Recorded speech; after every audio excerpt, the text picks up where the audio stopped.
Assalamualaikum warahmatullahi wabarakatuh. Selamat datang di video kali ini. Jadi pada kesempatan kali ini di video yang ini kita akan belajar dulu tentang apa itu kimia. Jadi hari ini kita akan membahas tentang kimia hijau. Lah sebelum kita masuk ke kimia hijau, kita harus tahu dulu. Ternyata selama ini banyak orang yang menganggap kimia itu berbahaya. Ini salah satu contoh berita yang sedang ada di TV beberapa waktu yang lalu. Bisa dilihat bahwa ada ledakan di pabrik kimia di daerah Cilegon, Banten.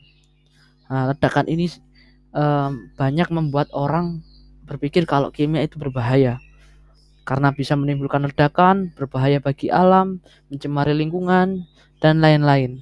Apakah benar sebenarnya kimia seperti itu? Dan kalau orang bilang kimia, selalu ujung-ujungnya dengan sesuatu yang berbahaya dan mematikan. Tapi apakah benar? Oke, kita lanjutkan ke selanjutnya. Jadi sebenarnya kita akan mau bahas di sini adalah pengertian dan pentingnya kimia hijau. Jadi kimia hijau ini adalah salah satu konsep yang akan dikenalkan untuk mengganti pemikiran bahwa kimia itu berbahaya. Seperti apa contohnya, Pak? Emang ada ya proses kimia yang nggak berbahaya? Banyak dong. Jadi ini saya ambil contoh pertama di halaman 57 di buku siswa mata pelajaran IPA. Jadi ini yang pertama, proses kimianya adalah fotosintesis tumbuhan. Jadi dalam fotosintesis tumbuhan ini ada persamaan reaksi kimia. Mungkin kemarin sama pernah lihat tapi belum paham. Jadi saya jelaskan secara singkat aja ya. Jadi di sini ada reaksi antara karbon dioksida sama air yang diserap sama tumbuhan akan memproduksi gula dalam bentuk glukosa dan gas oksigen. Gas oksigen ini akan dilepaskan tumbuhan. Itulah yang membuat tumbuhan disebut sebagai penghasil gas oksigen. Glukosanya dipakai sebagai energinya tumbuhan untuk tumbuh dan berkembang. Jadi ini salah satu proses kimia yang digunakan oleh tumbuhan dan pastinya tidak berbahaya. Selanjutnya ada 4 contoh, tapi saya ambil contoh yang nomor 4. Bisa dilihat di halaman 58 buku siswa mapel IPA. Proses kimianya adalah pemanggangan roti. Oke, jadi pemanggangan roti seperti apa? Pernah nggak sih kita kalau ikut atau pernah dengar kalau memanggang roti atau membuat adonan selalu kita menggunakan soda kue.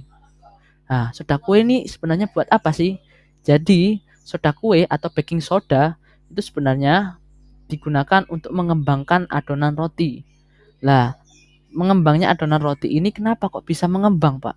Nah, pengembangannya ini karena ada persamaan kimia, bisa dijelaskan nih. Jadi soda kue dalam bentuk bubuk ya, ketika dia dicampur sama adonan, dia akan terurai menjadi natrium karbonat, air, dan karbon dioksida. Karbon dioksida merupakan salah satu zat yang berbentuk gas. Zat yang berbentuk gas ini akan menyebabkan roti akan mengembang. Adonannya akan mengembang sehingga roti akan empuk dan enak untuk dimakan. Jadi ini adalah salah satu contoh proses kimia yang kita temui di sehari-hari. Apakah berbahaya menggunakan soda kue? Tidak, karena gas karbon dioksida walaupun ada di dalam roti, ketika kita gigit rotinya, gas karbon dioksida akan keluar ke udara dan tidak akan masuk ke tubuh sehingga tidak berbahaya. Silakan dilihat contoh-contoh yang lain di buku siswa halaman 57 sampai 58. Jadi saya kasih contoh 2 aja ya. Nah, setelah kita tahu tadi, ternyata proses kimia tidak selamanya menakutkan, termasuk ledakan atau berbahaya, mematikan dan lain sebagainya. Ternyata proses kimia itu juga ada yang baik, bermanfaat dan aman juga bagi lingkungan. Proses kimia ini akan menjaga bumi untuk tetap lestari, aman dan sejahtera. Lah, karena prinsip kimia seperti itu, contoh-contohnya juga sudah saya sebutkan tadi.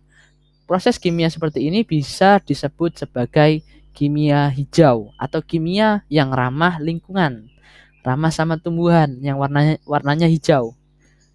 Seperti itu ya. Oke, silakan selanjutnya silakan buka halaman 59. Di sini ada aktivitas 3.1 di buku siswa. Di sini ada serangkaian teks tentang apa itu kimia hijau. Lah, saya coba bantu ya, tapi nanti silakan dibaca juga.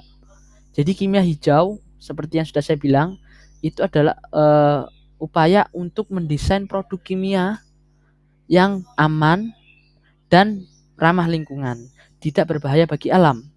Sedangkan kimia yang sebelum-sebelumnya, prinsip kimia, pembuatan kimia itu umumnya bersifat berbahaya bagi lingkungan, berbahaya bagi manusia, dan menyebabkan beberapa masalah kesehatan.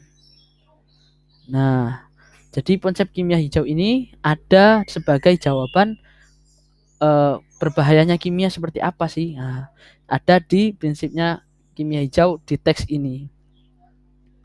Saya lanjut dulu. Ini contohnya ya. Jadi kita harus melalui dalam konsep kimia untuk mengembangkan berkelanjutan atau untuk masa depan yang lebih baik, kita harus selalu memikirkan pilihan yang lebih aman atau lebih baik pada pilihan bahan maupun proses kimia. Penggantian bahan yang berbahaya seperti klorofluorokarbon atau CFC biasanya ada di kulkas ya. Kulkas atau biasa biasa pakai bahasa umumnya adalah freon. Freon itu berbahaya bagi udara, menyebabkan suhu di sekitarnya akan menjadi panas sehingga akan menyebabkan adanya global warming atau pemanasan global.